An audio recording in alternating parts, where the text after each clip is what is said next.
What's going on, YouTube? It has been a long time since we've done one of these, and I'm very excited. So, welcome to UWA Podcast Season 2, Episode 1. My guests with me today are Seth Schmidt. What's going on, buddy? Nothing much. We also have Ember Gray. How's it going, sis? Good. That's good. And then we have co-owner of UWA and my fellow broadcast colleague, Zoo. What's going on, bud? No, just here, chilling. All right. And for those who don't know my lovely voice, I am Chris Malenko, owner of UWA. So we got a lot of things to discuss today. Future of UWA, what we have planned for next season, brand split getting ready to come up soon. So, we got a draft getting ready to come up relatively soon. So we got a lot of stuff to discuss. Bandcamp story. We can get into that as well. Yes, sir. It's kind of a shame that Mr. JM isn't available for today's podcast, but that's perfectly okay. So, how's it going, Jesus? As I can see that he's listening in at the moment. So we're trying all new different things this year for UWA.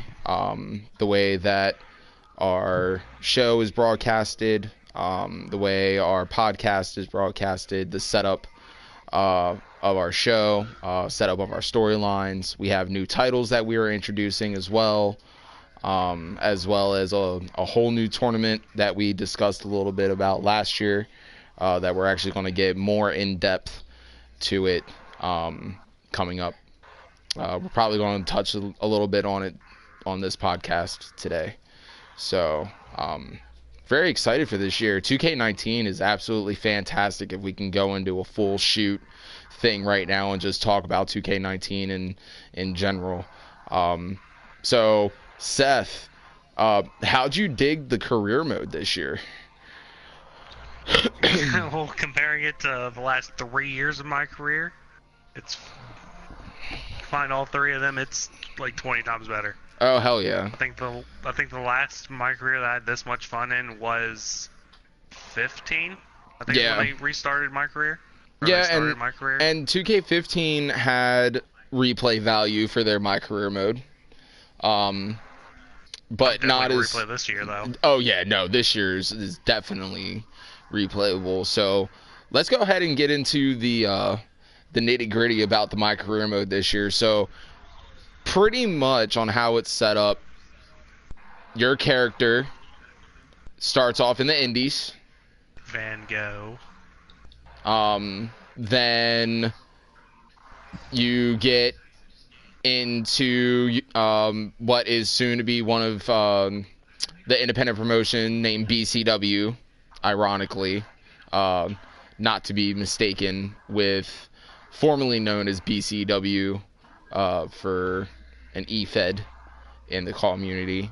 No, they had no hand in that, and actually the owners are very, very upset, and they are now known as Henchman Championship Pro Wrestling, HCPW. I actually dig the name better than Bullets Championship Wrestling in my opinion, and I would like to get Mr. Bullets on the podcast this year to talk about your guys' stuff and the name change and what you guys have planned. So that would be pretty fucking dope. So yeah, you're going through. Pretty much you're supposed to have what is supposed to be one of your colleagues' last match in BCW to go to NXT. They had a scout out, Prince Albert. I don't know what his real name is. I keep forgetting it, but that's not unimportant. Scouting out your colleague Cole Quinn You end up getting the tryout where you get demolished by Braun Strowman. Not necessarily. Well, I beat Braun Strowman. Oh, you beat Braun? I got my ass whipped. It still ends the same way, so. Yeah, I know. I got my ass whipped. So then after that, they give you a contract for NXT, and then you get attacked by this masked man, which later on in the story mode, I'm not trying to give out any spoilers, that you find out that it's somebody that you know.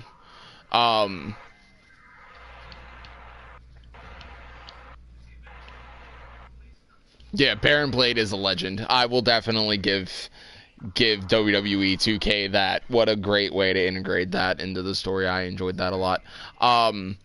So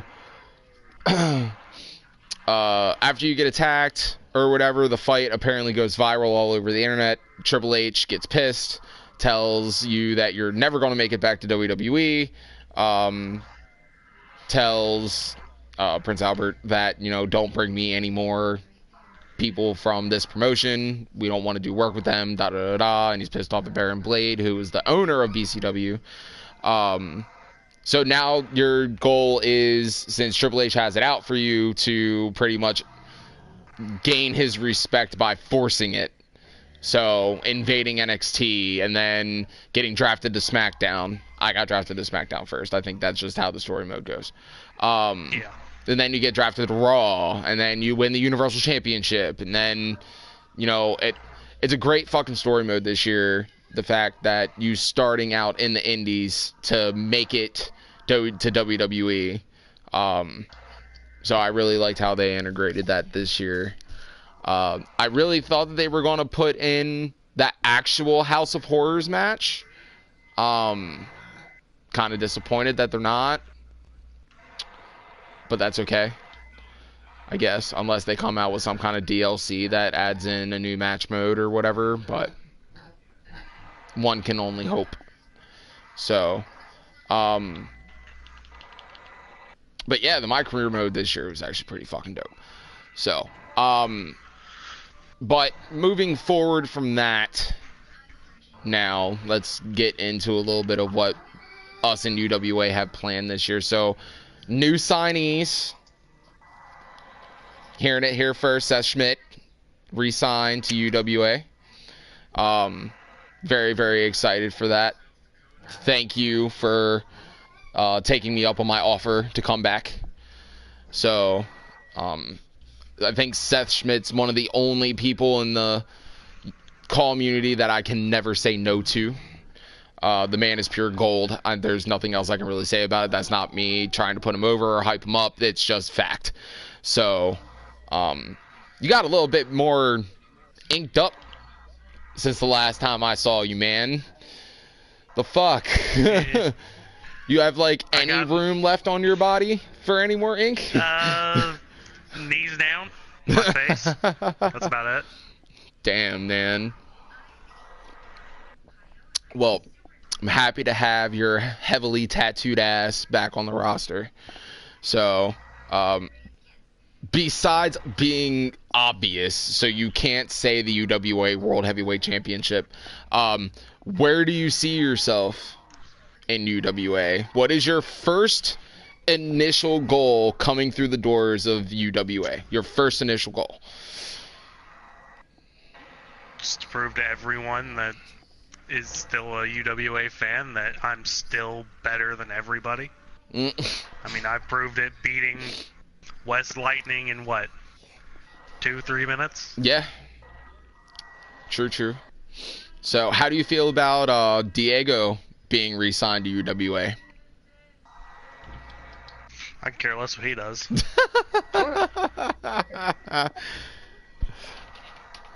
Well, alrighty then. That ended that very quickly. Short and simple.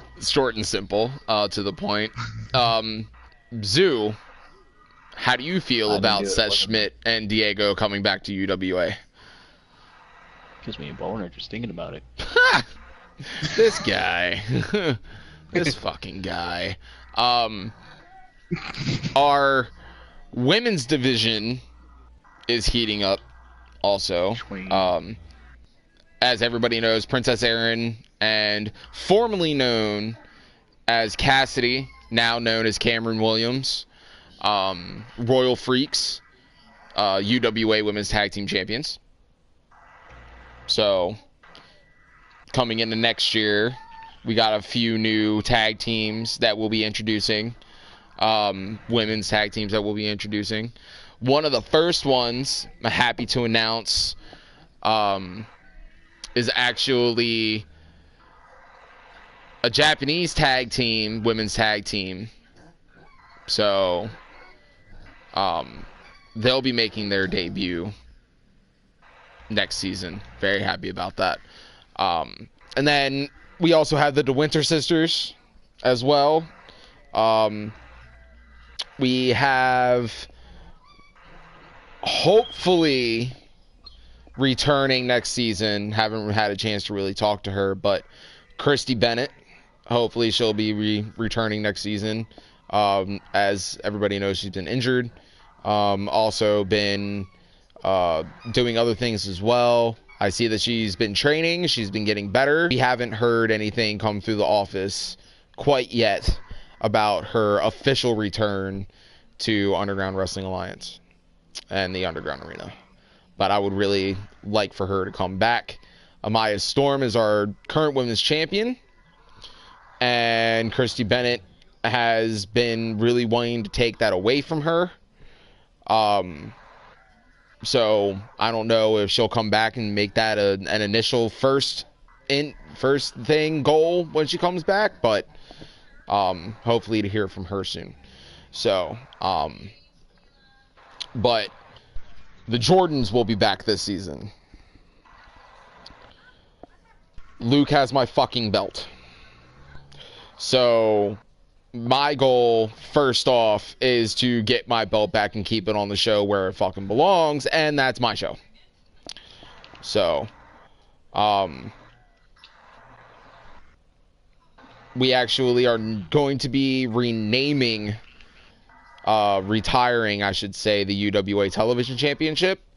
It's unfortunate, but, we have a new design, a new name. It will actually be known as the UWA Intercontinental Championship, aka the UWA Workhorse Championship. So, Seth, I don't know if the first ever heel turn, what was that, Intercontinental Champion? I think that's... Intercontinental. Yep. I don't know if that would be on your goal to become UWA Intercontinental Champion, but the option is there. You'd have to beat me for it. So, just saying. Because I am getting my fucking belt back next season. I am getting my belt back this season. Trust and believe that. It is going to happen. And I'm keeping it. So, have fun with that stuff. What else do we got planned this? Oh. First pay-per-view of UWA Season 2 is going to be Deathmatch Royalty. So, the cool thing about this pay-per-view is we're going to have two tournaments.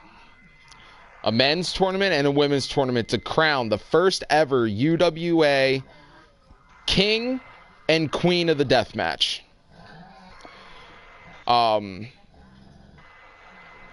I'm so excited that we're having this in London.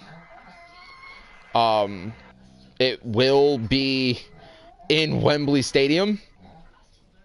We are not going to be doing it indoors in a small, crowded venue.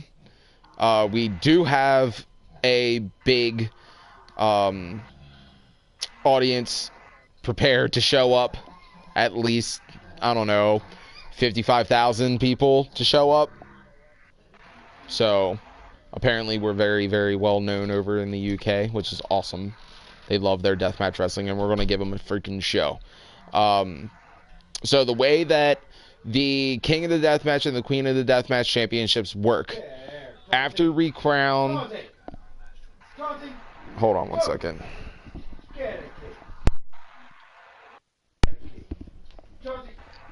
You're gonna get stuck in. Get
I'm not good at podcasts where the host leaves randomly.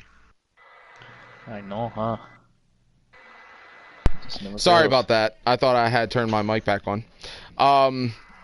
Sorry, I'm back though. Give me 1 second. There we go again.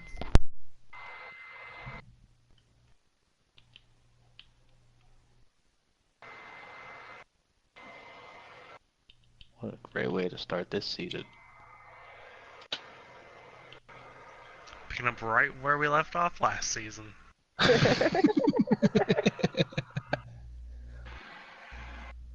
this one time in band camp was this flute section.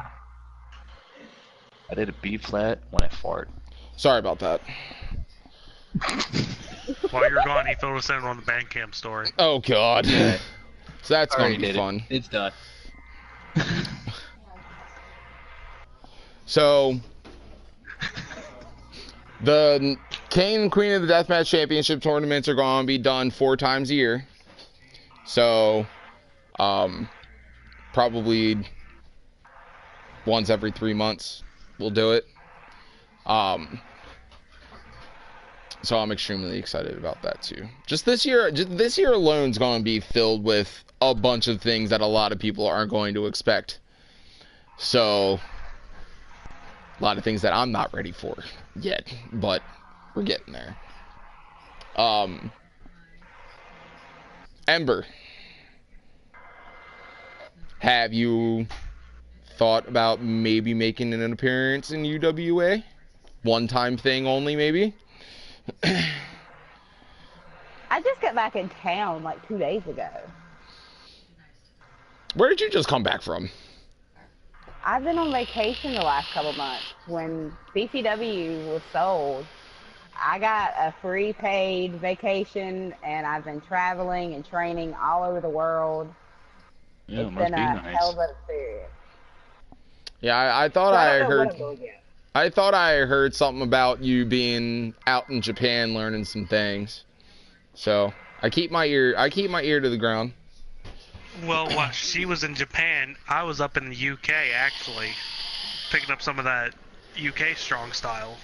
Yes, I know. I've heard through another new signee that we'll be getting in as of next season that you were up there training. So very excited about that too. I've also changed up my style as well. So I was lucky enough to head to the New Japan Dojo,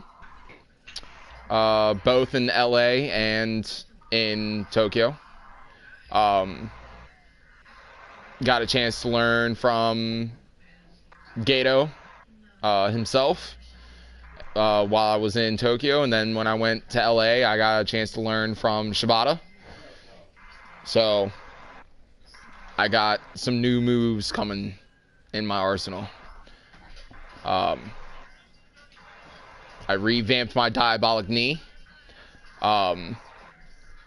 My other move, the possession, has not changed. It is still the same, but I've added a lot more strikes, some new high flying moves in my arsenal. So Seth, when the time comes, man, it's gonna be a spot monkey showdown. I'm telling you. When the time comes. I can only hope.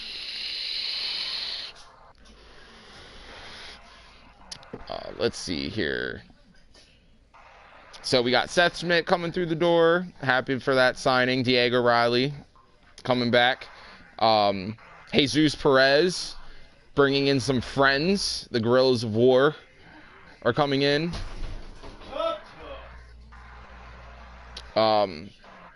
We also have who else? Kai Draven is coming back this season. We also have the Faces of Fear making their full-fledged debut this season. Aaron Kincaid joining up with Faces of Fear for this season, making his debut.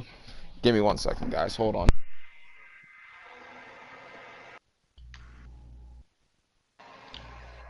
Do we have another Bandcamp story? No, I'm back. Oh yeah, I was just gonna say I had the first chair, Because the our production staff are a bunch of fucking idiots, so I'm sorry about that. I may be drunk and a little high, so yes.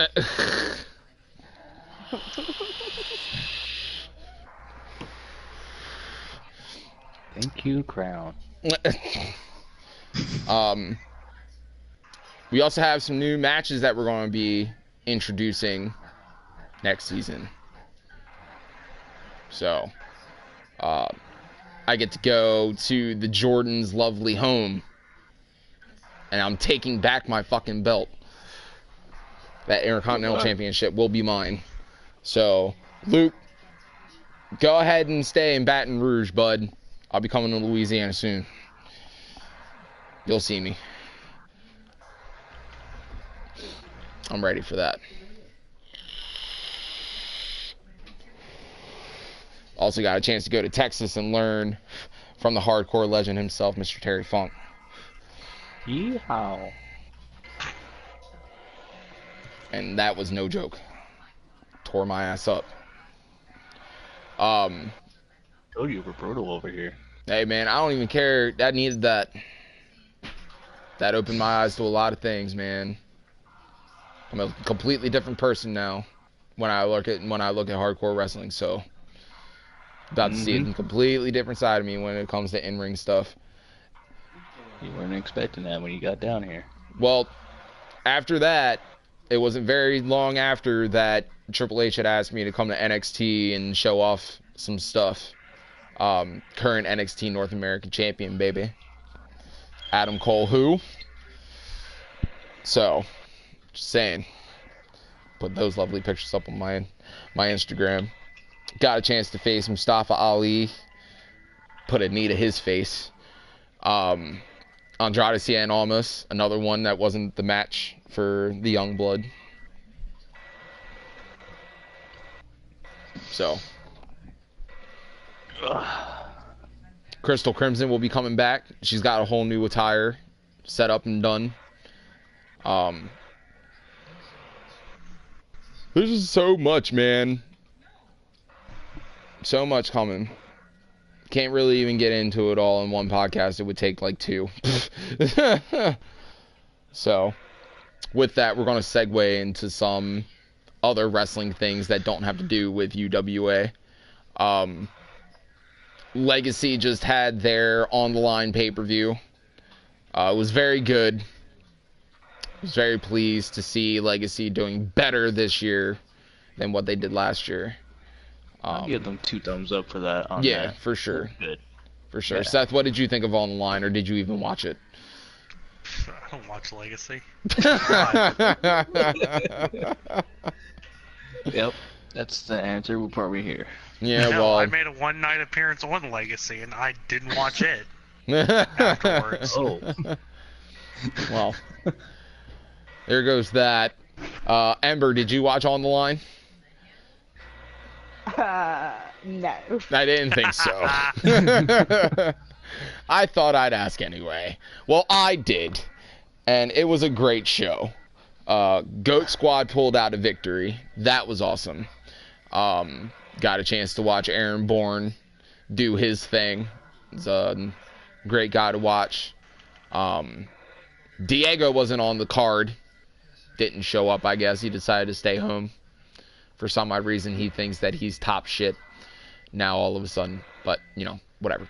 Got to see Jesus come back to Legacy with Guerrillas of War take on Cody Hagen. That was a good match. So On the Line was overall a good deal. So I was very excited to see stuff from that. I also got a chance to watch some WASW stuff too, and Mr. Mays puts on great shows.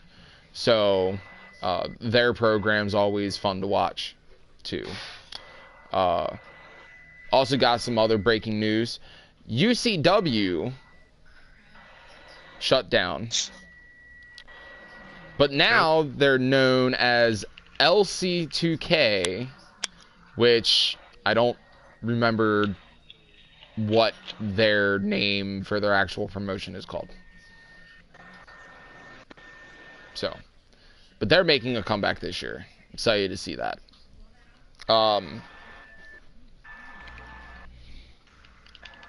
Other than that, I haven't really been paying attention. Oh, XCW came out with some interesting news for their stuff as well.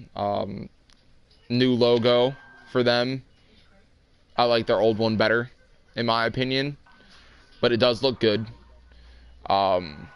New belt designs for them as well.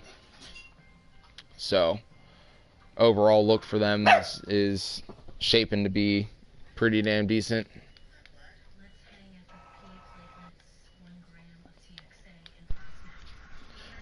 I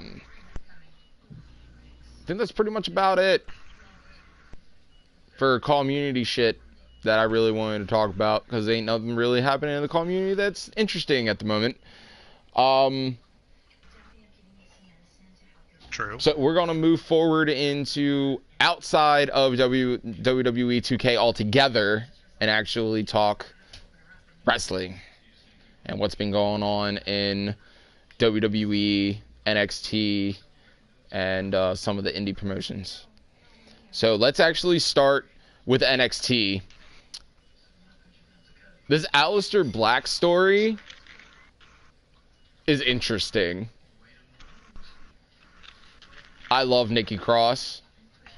I love the character she's playing currently. It's awesome. I'm glad she split up from Sanity. She's I know. So good. I know what you did. Like, oh my god, crazy chick. So, who actually doesn't look half bad when she's not all crazy-ish. True. By the way. True. Yeah. I do give you that. She is cute. She's adorable. When she's not in full freaking psycho mode. But, yeah. So, let's go ahead and get into NXT in summary, in summation. War Raiders and Undisputed Era had their tag team match to start off NXT last week, or this past week. This past Wednesday, whenever it happened. Bobby Fish came back. I was just going to say that return, though. So, Undisputed Era with only 3 people is devastating enough as it is, and now they have almost a fully healed Bobby Fish.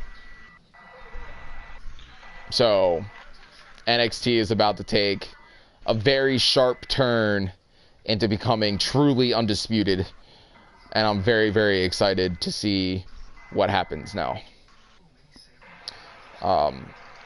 So, War Raiders technically won on a DQ, but the belts did not change hands. Undisputed Era are still tag team champions.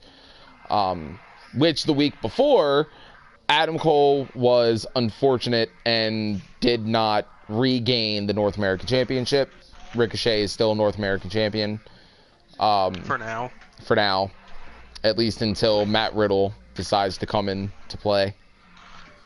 But apparently, when he comes in, Cassius Ohno wants some. So, I think that'll be Matt Riddle's first rivalry coming in NXT is against Cassius Ohno, Mr. Chris Hero. How do you feel about that, Seth? Matt Riddle versus Cassius Ohno. What do you think about that? I haven't seen much of Matt Riddle, but from what I've seen from Cassius, or I like him as Chris Hero. Yeah. Personally. But from the matches I've seen from him, he can make anyone look good. Oh, yeah. Throw him in there with a 12-year-old kid who doesn't know shit.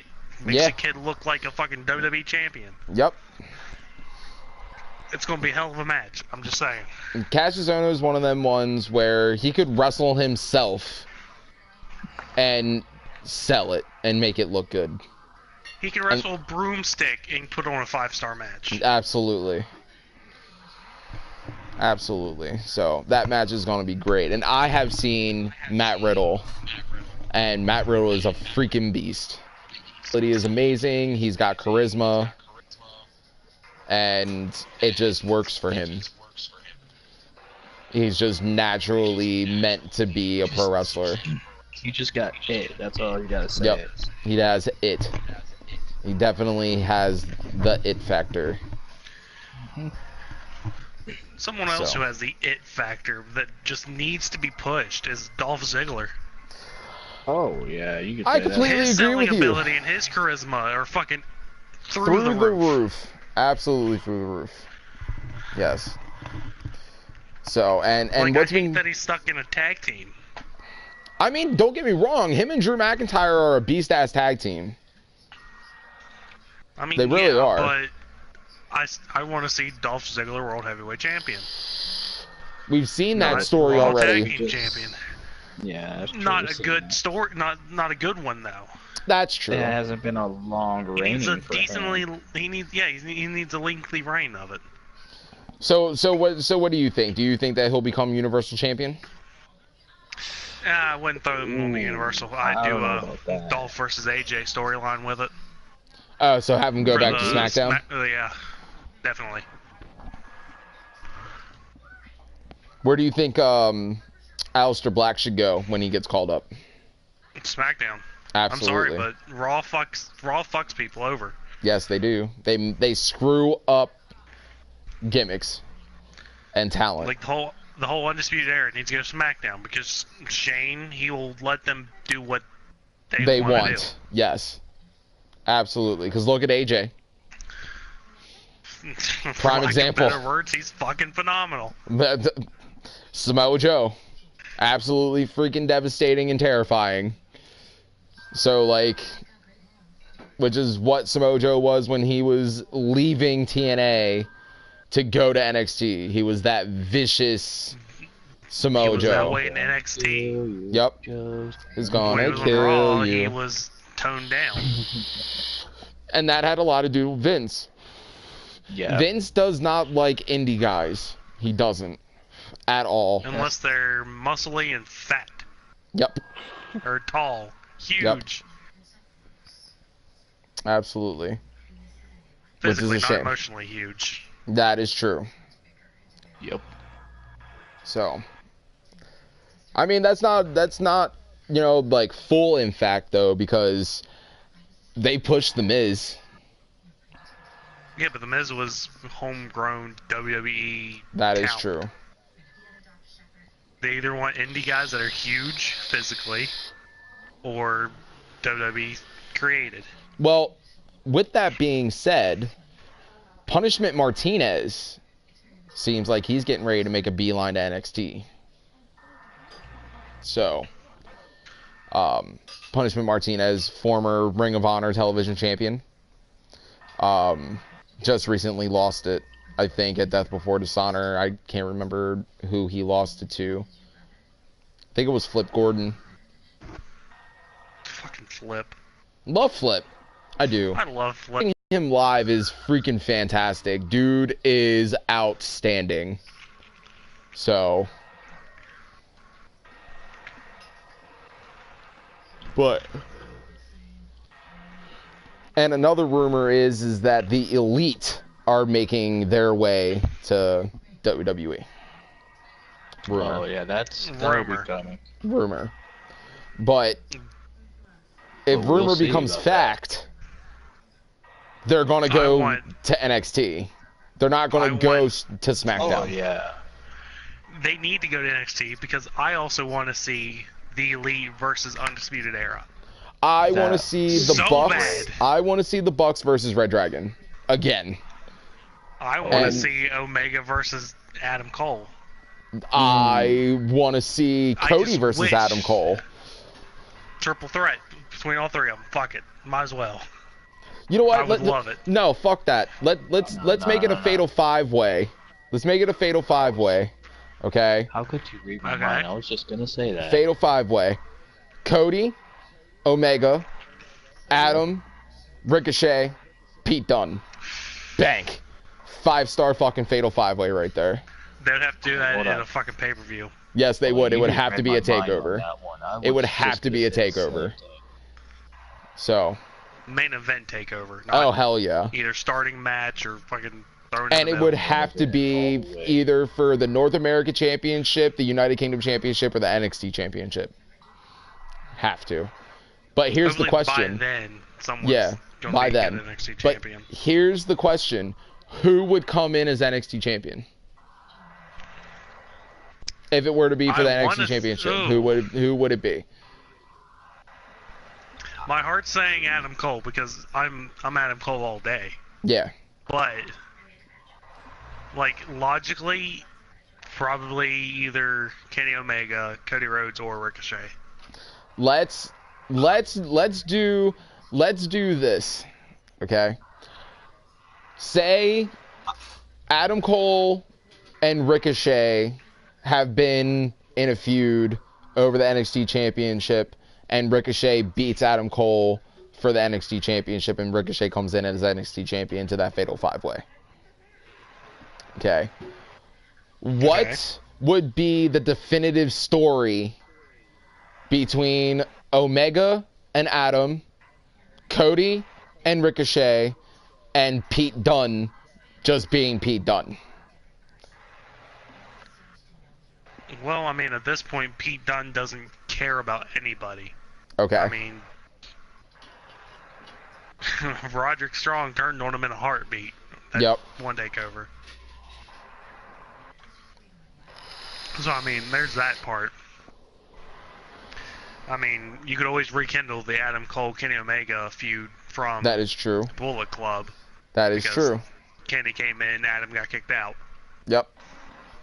And there's a lot of animosity built up between Omega and Adam. So, but with Cody and Ricochet, let's set the plane for Cody and Ricochet. All right. Cody and the Elite have come in, right? Cody has been calling out Ricochet. Say Ricochet was North American champion at this time. Okay. Cody beats Ricochet for the North American Championship. But then Ricochet jumps to Adam and takes the NXT Championship off of Adam Cole. What would be the story arc between Cody and Ricochet going into the Fatal 5-Way match? Let's book this match. What would the definitive story between Cody and Ricochet? Seth, let's start with you. Well, you said it. Cody's been calling out Ricochet. Ricochet hasn't been doing shit. Well, I guess would be the second title that he's holding right now. Mhm. Would he be going in dual champion? He would be going NXT in. champion and North No, American? Cody would be coming in as North American champion because Okay. he beat Ricochet. But Ricochet beat Adam for the NXT champion, so Ricochet would be coming in as NXT champion. So we have like a triple feud going on there. Ooh. Well, I mean, Ricochet, he never got the rematch for the North American, so there Exactly. some of that plays into it. Right. But then Cody's being Cody is like, yeah, I beat you once, I could beat you again. Yep. Just being cocky. And walk out as dual champion. dual champion. Why not just have all 3 titles up for one grabs? Well, North American, let's say that UK, Pete Dunne loses the UK championship to, say, Trent Seven. So this is like Tyler Bate, but actually here, let's do this. Let's say Pete Dunne loses the UK championship to Mustache Mountain.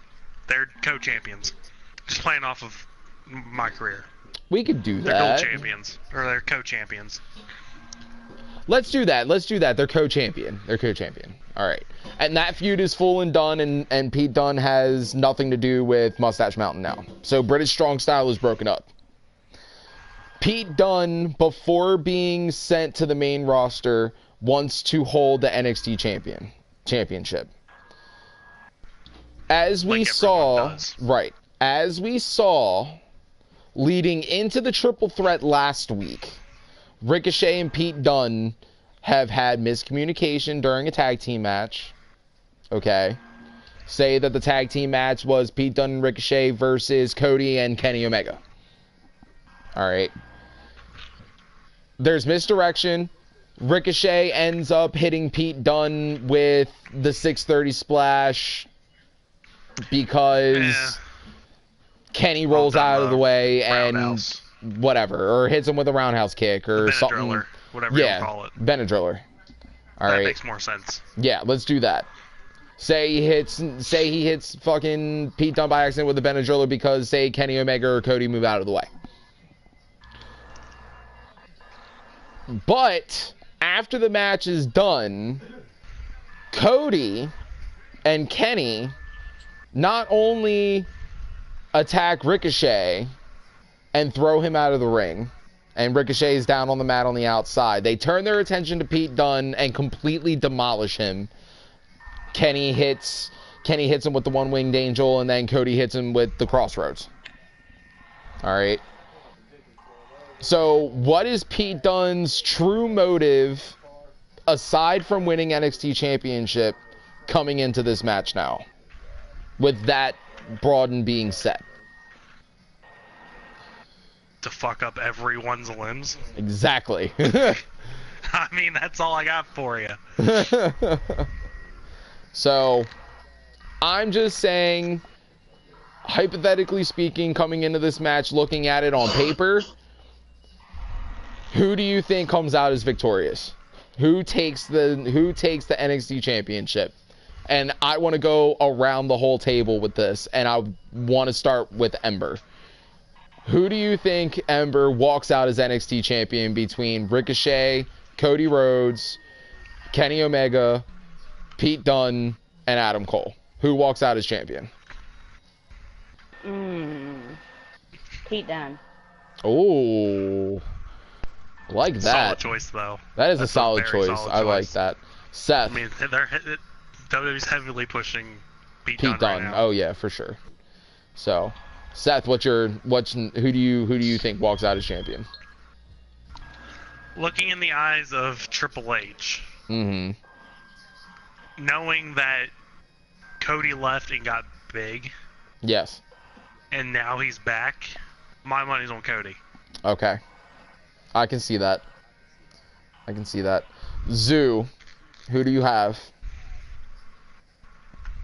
Done. Oh, very nice. Very nice. You know who I have? The biggest underdog in the whole match. Ricochet. Adam. Oh, okay. I was going to say Adam Cole. Ricochet stays champion. And this is why. Because this match is the last match for the Elite before they go to SmackDown. So you didn't say that. Well, that's where the zinger comes in. That's the zinger. Ricochet remains NXT champion. But in fuckery, I see the Elite coming out and the Young Bucks. Okay. And they're NXT Tag Team Champions. Ooh. Okay. they're feuding with Fish and O'Reilly. Maybe yes. War Raiders. No, definitely Fish and O'Reilly. No. Definitely Fish and O'Reilly. Okay. Yeah. Because now the Bucks come in and take out Adam Cole. All right. But with the Bucks coming in and taking out Adam Cole, Kyle O'Reilly and Bobby Fish come in and fight the Young Bucks off. Adam Cole is out on the outside, hurt as hell. But then Mustache Mountain music hits. They come in and take out Pete Dunne. So now Pete Dunne and Adam Cole are both out, which leaves Omega, Cody, and Ricochet left. Ricochet takes out Cody, which leaves Omega and Ricochet left in the ring. And Omega hits Ricochet with a V-trigger. Swerve. I want that move in the game so bad. Swerve. Adam Page comes out and attacks Kenny Omega. He's leaving the Elite and is teaming up with Ricochet. And Ricochet steals the win and remains NXT champion. Nice choice of name, by the way, because WWE would never let him use the Hangman gimmick. Yeah, sadly. I know. That's why I picked Adam Page to be the Swerve. And then we have a debut. Out comes Flip Gordon and attacks Ricochet and Adam Page. Revolves around Flip. Because everything revolves around Flip.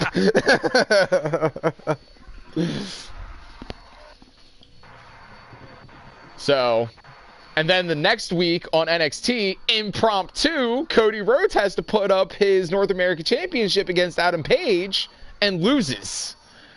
So Adam Page is now North American Champion. Which would leave Kenny, Cody, and the Bucks, or no, the Bucks would have to lose the next week in a triple threat tag team match between Undisputed Era and the War Raiders. And War Raiders would take the NXT championships, NXT tag team championships, which would leave the Bucks, Cody, and Kenny to go straight to SmackDown.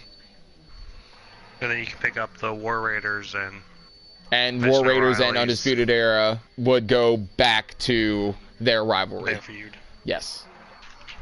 But War Raiders would definitely come out on top because then the Undisputed Era would go to SmackDown, which would continue the feud between the Elite and Undisputed Era. So, let's put this in perspective. If only WWE worked that way. I know. Let's put this in perspective and let's just soak this in for a minute. In the future, this could happen. Ricochet is NXT champion. Adam Page is North American champion. War Raiders are NXT tag team champions. But here's another one, though. Let's say the women's division. All right. Io Shirai is NXT women's champion. Okay. And guess who comes back? Tenille Ellsworth as an intergender championship. No. Absolutely not. No. Tenille Dashwood, Emma, makes her return. She needs to keep the Tenille Dashwood, She needs to keep the Tenille Dashwood, though. Yes. Or come back as Emelina. Yes. Or come back as Emelina. Something. Just not Emma. No, just not Emma. So, but let's say that she comes back as Tenille. All right. So, Tenille comes back, and Tenille and Io Shirai are standing in the middle of the ring, and they're having a stare down. The lights go out. And the lights come back on. And it's fucking Rosemary. Triple threat for NXT Women's Championship. Tenille Dashwood, Rosemary, and Io Shirai. Who comes out as champion? Ember. Counting how big... Oh. Yeah, Ember. Who comes out as champion? Tenille Dashwood, Io Shirai, or Rosemary? Rosemary. Oh, nice pick. Seth. I'm looking in the eyes of Triple H again. Yeah. Emma leaves, gets big, comes back. I gotta put my money on Emma. So Or Tenille Dashwood? Dashwood. Or Emmalina, whatever she's gonna be called if she ever comes back. Zoo, who do you have? Rose. Rosemary? I'm definitely a Rosemary fan. So, Rosemary walks out as champion. Guess whose music hits? Allie's. Allie comes out. She's supposed right there. Well, Allie comes out. They are supposed to celebrate as Demon Bunny, and then swerve. Allie attacks Rosemary. Now we have. Because the other side of Allie wants that title. Right. So now we have two former best friends in a feud for the NXT Women's Championship. If only WWE worked that way. I'll check the comment bar to see that. Not gonna lie, every time you said and the music hits, my mind straight went to Enzo Amore. Bada bing, bada boom. Oh God. All right, so if only. If only. I miss Enzo. I miss Enzo a little bit too. I'm not gonna lie. He was cleared. He is cleared, but not like they'll freaking hire him back. Yeah, apparently he's doing his little music career now. So yeah, well, you know, we don't which know would how. benefit WWE if they were only smart. Yeah. But you know, Vince is not gonna do that. No, he ain't gonna do that. No. No. Absolutely not. So. No. All right, so no. Let's say that NXT comes out with a hardcore championship. Current NXT roster, who would be first ever NXT hardcore champion? Current NXT roster. Would it be like an actual hardcore championship, like anyone? Or would it wouldn't be defended at any time. It would only be defended in hardcore themed matches. But like anyone can hold it, male or female. No, only male. We have not come in with intergender things yet. WWE has not reached that level yet. So males only. I was gonna say Nikki Cross all the way. That would be my first choice. Yes, I do completely agree with you. But no women. Current NXT roster for NXT first ever NXT hardcore champion, Ember. Who do you feel would have that? I don't know. Take a minute. Don't. You really don't? I really don't. Okay. Let's go ahead and look at track records for a second before we go any further, okay? Top NXT star to be the most vicious man on the roster. That's who we're looking at as hardcore champion. Okay? So, re-asking the question. First ever NXT hardcore champion, Ember, who do you have? Current NXT roster. Give me a second. I'll have you an answer. You want me to come back to you? Yeah, come back. Okay, so Seth, who do you have? For me, it'd have to be a feud between Aleister Black and Tommaso Ciampa. Well, duh. Just saying. That is the only answer. Are you fucking kidding me? That is the only correct answer. It would either be Aleister Black or Tommaso Ciampa. That is it. Or Cassie Sono if he can break the ring again. Yes. Or break the ropes. Or Cassius Sono. Yes. Or Johnny Gargano. Johnny's still a little baby boy.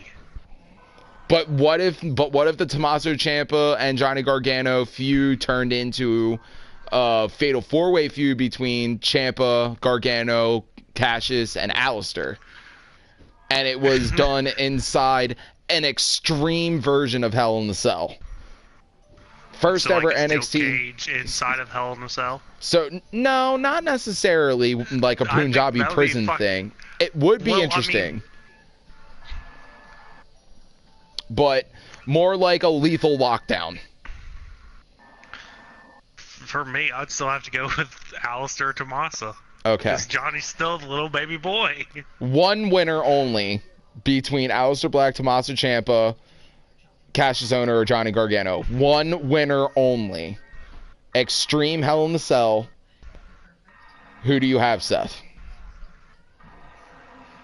Fuck. I'm gonna go with the guy who can just throw his finisher around real fucking quick. With Aleister Black. It's a good choice. Good choice. Zoo, who do you have? I'm sorry to say it, but I'm not. I'm feeling also Alistair, but it's just telling me Tomasa. Ember, have you thought about it? I'm gonna say Alistair.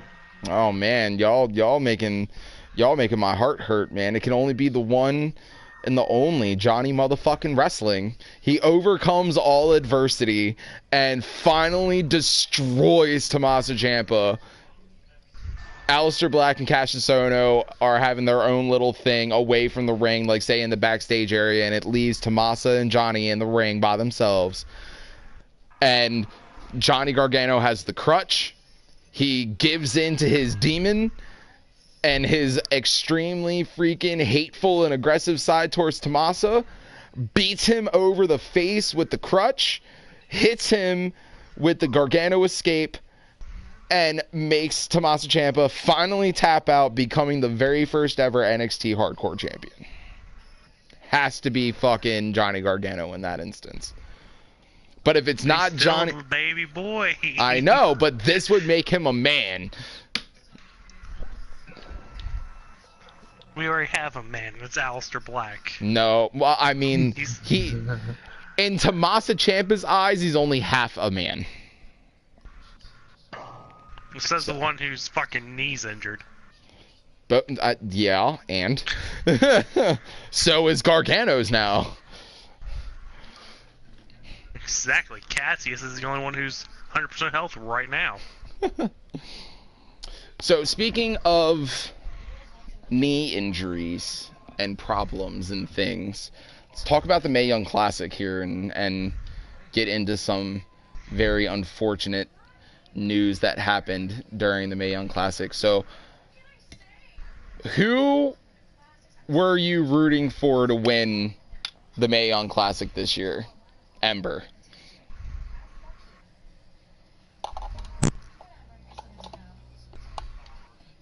Ember. Okay, Seth. Who did you have to win the Mae Young Classic this year? And again, going back from leaving WWE and coming back bigger, better, in better shape. Me personally, I was hoping Caitlyn. Okay.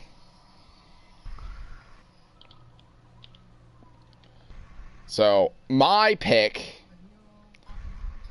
which I'll get into in a minute after I ask Zoo, who was your pick for the Mae Young Classic this year? I would have to agree with Seth here. I was rooting for Caitlyn. Mine was Tegan Knox.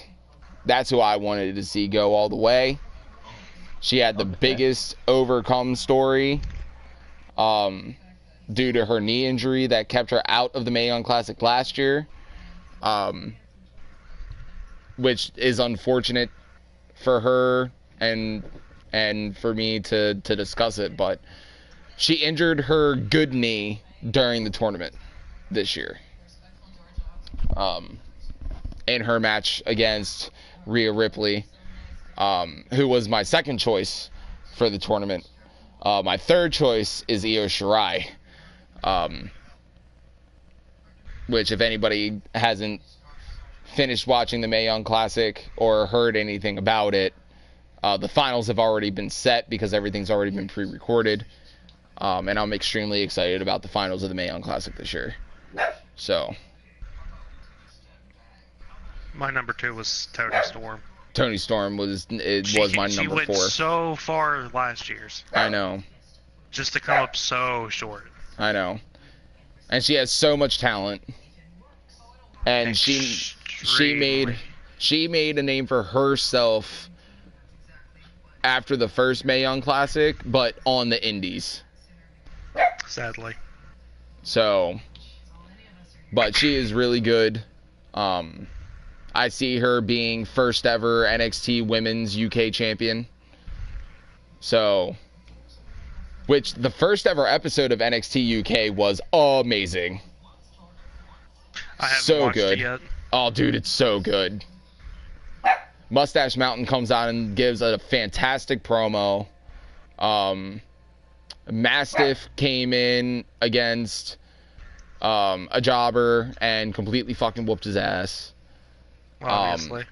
Pete Dunne and Noam Dar's UK Championship match was 5-star.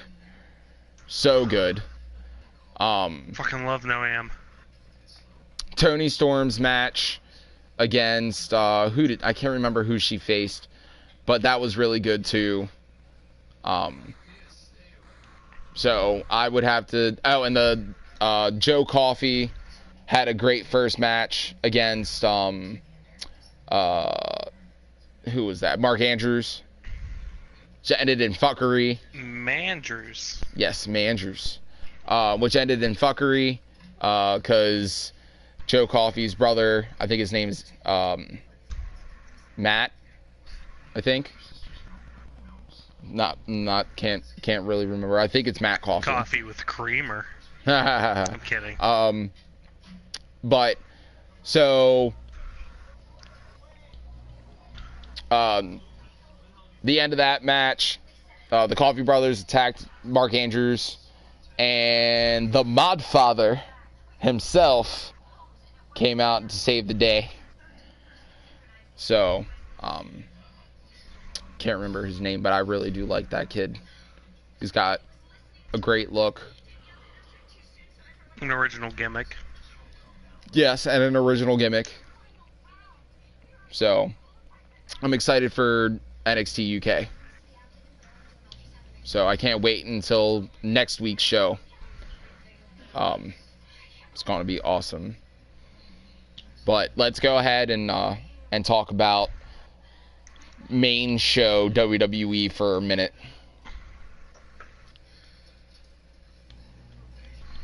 I'm so sick and tired of the Shield. But I wanted the Dean Ambrose heel turn to come naturally and organically. And it seems to me like they're forcing it. It'll come eventually. I just don't want it to be forced. Well, I was going to say it probably won't be, but... No, it's the way that they're doing it now, it's being forced. And it's sad. Because it takes all of the fun away from the swerve itself. So, that's just my personal opinion. It's how I feel about it. But, you know, it is what it is, all in all. But we do get good matchups from that. Seth Rollins versus Drew McIntyre have been amazing, all the past matches that they've been in against each other. Dolph Ziggler versus Dean Ambrose has been good as well. Like I said, I don't like what they're doing with Dean, though. Just making him conflicted between everything is just not okay. Not at least the way that I looked at it. The way that I looked at it, and you guys can tell me if this is wrong or whatever, Dean comes back, helps out the Shield for a little while, and because of that, what Seth did to him, that's what makes him snap. That he can't get over what he did, and it finally just comes out. Like, it's been jammed in the back of his head for so long that it finally, like, you know what, I can't fucking take it anymore. Seth, you're done. So. Or they're fighting off Drew and Dolph one day. Seth gets a chair from ringside, but is slightly standing behind Dean. Dean freaks the fuck out. And just attacks the shit out of Seth. And there would have to be blood. Yeah, there would have to be blood involved in that attack. Like, Dean Ambrose would have to completely demolish Seth and leave him battered and bloodied outside of the ring or in the ring or whatever. Is that Intercontinental Championship? Championship, yep. Carpet, yep. Fucking Dean needs a title so bad. He does. But the way that they're going about it isn't the best way, in my opinion. They shouldn't have done it that way. Agree on that one. But we can only wish for so much. Anybody else feel that Lio Rush is like the best thing for Bobby Lashley now? Lio Rush is the best thing from 205 Live. Period. At the moment. Actually, not Yeah. Besides Buddy Murphy. Besides Buddy Murphy. Agreed. Absolutely agree. Can't get enough of a fucking good Buddy Murphy fight. Oh man, Buddy Murphy and Cedric Alexander had the best match on Super Showdown. Off of the whole card. I want that fucking Tope con Hilo that he does where he grabs top rope and just slings himself. I want his flip over, like his backward hip toss into a knee strike. I want that. I want his fucking where he traps the opponent's arms in the ropes and then fucking just wails on him with his knees. Yes, I want that I want one too. that. Absolutely want that. If only WWE would give us what we wanted. I wanted Tommaso Ciampa. Shit.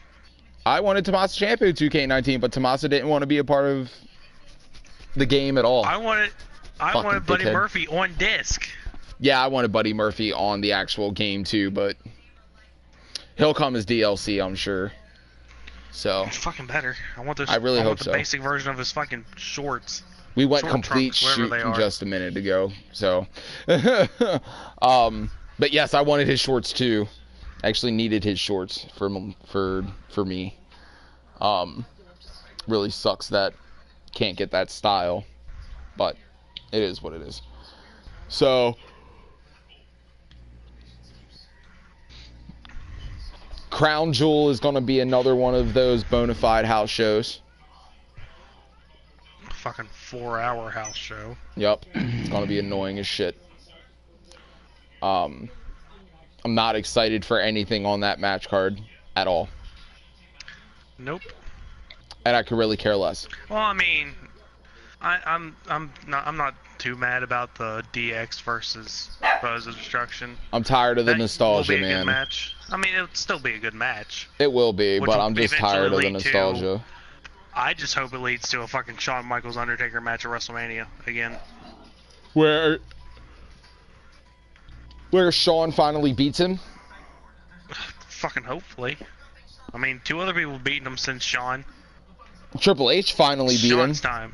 I mean, granted, it was with help from It Shawn. was, but it wasn't at a WrestleMania, so it's not as important.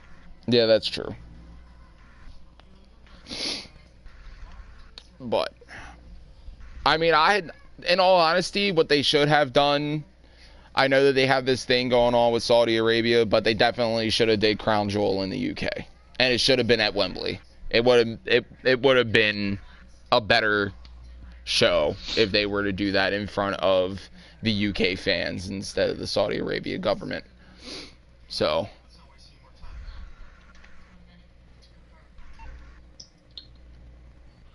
just my own personal opinion. True. But moving away from WWE now, let's talk about New Japan real quick. Jay White is now part of Bullet Club. Not only a part of Bullet Club, he's a part of the firing squad. I like the firing squad. With Tama Tonga, Tongaloa, Bad Luck Fale, of Tama Tonga. Yep, Cody Hall, They're also being called as the OGs of the Bullet Club. True. So, that swerve that Gato and Jay White did against Chaos was fantastic. I was very excited to see that. Tama Tonga has a special place in my heart because he just truly does not give a fuck. And he puts that up on his Instagram every day. So, but Kenny Omega is still IWGP Heavyweight Champion. That has not changed. I believe the Young Bucks are still Heavyweight Champions unless the Guerrillas of Destiny. I think the Guerrillas of Destiny took the IWGP Heavyweight Tag Team Championships away from the Young Bucks, didn't they? Not too sure. I couldn't tell you. I haven't really watched NJPW since Styles left.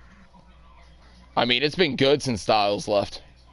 I mean, I watched the Omega Jericho match, but that's it.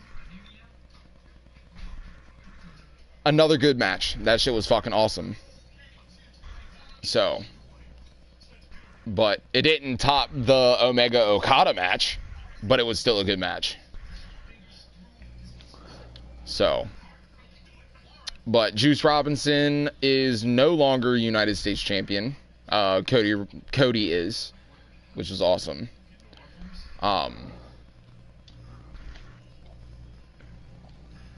Jay Lethal retained his Ring of Honor World Championship. I believe the Briscoes are still Ring of Honor Tag Team Champions. Yeah, they are. Which I believe that they've been having a feud with SoCal Uncensored still. Which started at All In, which was a fantastic pay-per-view. So, which also got Jordan Grace signed to Impact, which I'm upset about because she should have got signed to NXT. Just my opinion. Because she's fantastic. I just wish that WWE would get with the program and realize that intergender wrestling has become a newfound staple in pro wrestling. Because, I'm sorry, Tommaso Ciampa needs to get his ass whipped by Candice LeRae. Just my opinion. True. Shit would be best for business.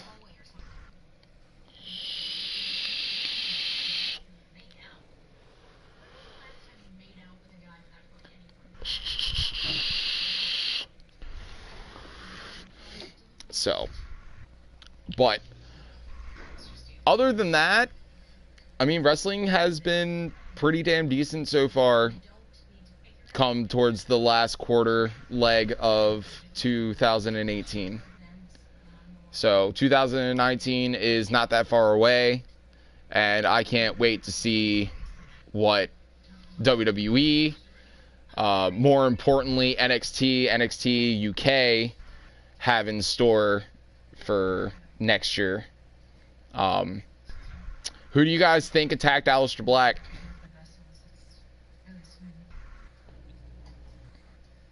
What name do you think it was that Nikki Cross whispered in Aleister Black's ear?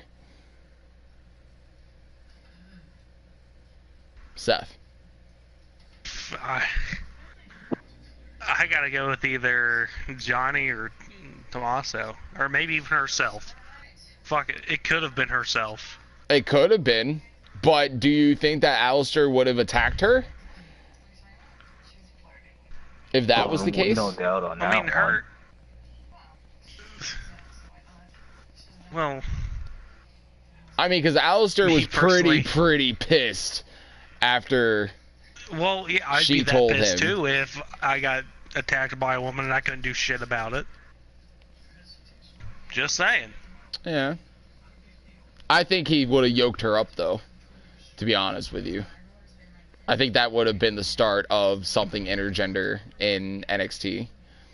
I mean, WWE altogether. So, I doubt it was Nikki Cross. Just saying it possibly could have. Well, the possibility is there, but I highly doubt it. Zoo, who do you think it was that attacked Aleister Black? I'm thinking it might have been Johnny. Ember, you back? Nope. Okay, nope. then. I have a feeling it was Johnny Gargano. Because you gotta also remember, Johnny screwed Aleister. Yes, he did. So, what makes you think Johnny's not gonna want to do that again? True. I have a feeling that Johnny Gargano. I have a feeling that Johnny Gargano attacked Aleister Black to have his one-on-one NXT Championship match against Tommaso Ciampa. Just to lose. Which how'd that work out for him? I could see that, yeah. I mean, he fucked his knee up in the process. Yep. Mm-hmm. So.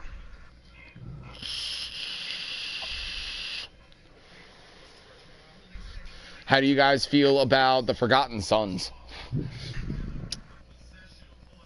I like Gunner by himself. And yes, I'm calling him Gunner and not Jackson Riker.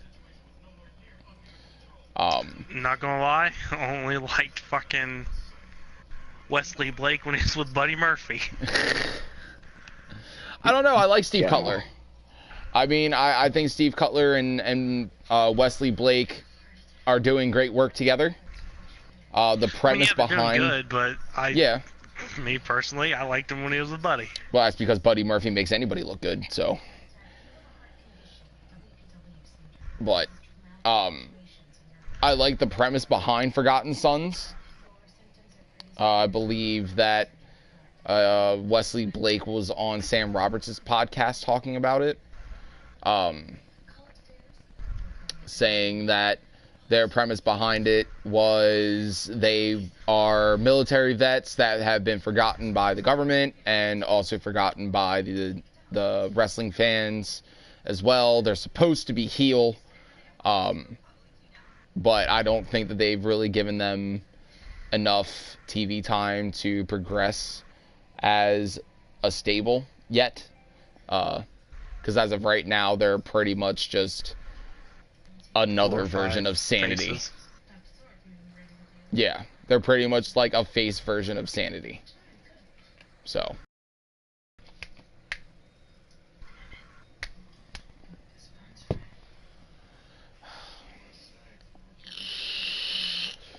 But Bianca Belair and Nikki Cross's match, from what we saw and what they showed, was absolutely fantastic.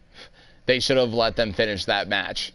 I love Bianca Belair. I really do. I like her character. I like her as an athlete. She's got a great look. A lot of glitter. Wasn't a fan of that. A lot of hair. Well, I mean, that hair comes in handy. I mean, I'll give it to her. It's an original gimmick. Using her body as a weapon, literally her hair as a whip, is a great take on a character. And I just want to say this: she's still undefeated. Undefeated. True that. So I'm definitely. That's because she's the EST of NXT. That is why she is the EST of NXT. She's the fastest. I just wish they would do the baddest. I just wish they'd do an undefeated gimmick with fucking EC3. Yeah. Yeah. But EC3's getting ready to go to main roster though, and I have a feeling he'd flourish on Raw. He really would, because EC3's the type of person that can take anything and make it gold. So. Yeah, but they would fuck him over so bad. Maybe not. I mean, Vince McMahon has said that he is a big fan of EC3. So, maybe not. being a big fan, letting him do what he did in NXT is two totally different scenarios. I have a feeling that they will. They'll let him do whatever. So, that's just my own personal opinion. I have a feeling that the Matt Riddle and Cassius Ohno feud is going to be one of the best feuds for NXT. So, which would also lead into a Matt Riddle and Aleister Black feud, which is going to be fantastic. So, Definitely. You got two extremely heavily strong style themed guys going at each other. That shit's just going to be amazing.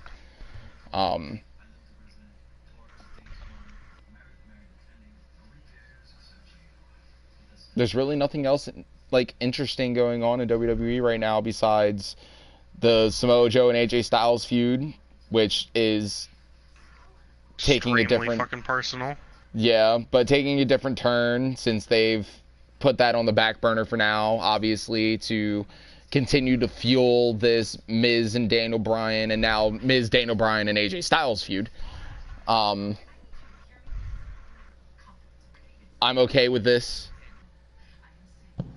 I mean, you got three overly the top charismatic guys, and three, as much as everybody doesn't like The Miz, he does have great in-ring talent as well. Dude is one of a kind. He is a very good heel. He is a very, very, very, very, very good heel. Me, personally, I wish he would go back to the gimmick where he was when he was with John Morrison. Oh, the chick magnet? Or even the one, like, right after it. Yeah, that's true. That too. Like, I love old Miz. Well, I mean, his character has evolved over the years.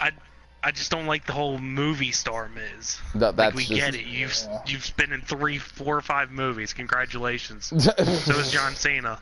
And so is The Rock. Yep. So has Batista, and he's not fucking bragging about it. Nope. But I guess that's just with Mrs. Gimmick, man. Fucking cocky motherfucker. I like it though. It works. It works for the Miz. Any tactics to win?